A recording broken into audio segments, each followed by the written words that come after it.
So I have a request for a video on showing some incorrect ways of doing a push-up. So what I'm going to go through now is showing you some things that are commonly seen when people are doing incorrect technique on a regular push-up.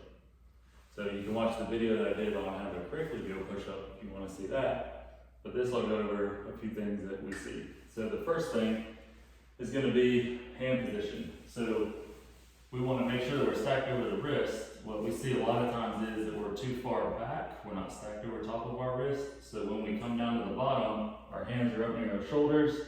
And so we're pushing a lot more with the shoulder, and the chest can't do a whole lot of work.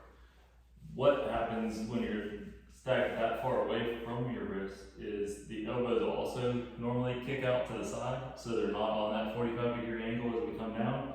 So your elbows will kick out as you go down, and then you're pushing mostly with your shoulder. You can't gauge the lat, you can't gauge the core as much, and so the chest isn't going to do as much work, so the shoulder is a lot more unstable.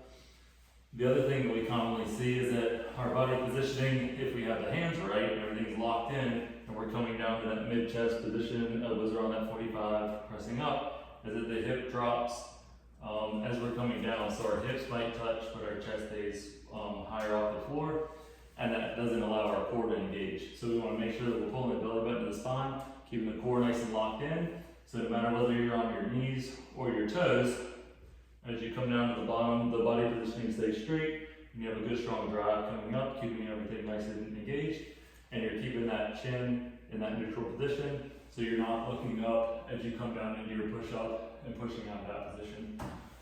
So those are a few of the things that we see as common examples of bad technique when doing a push-up. If you have any questions on those, just reach out.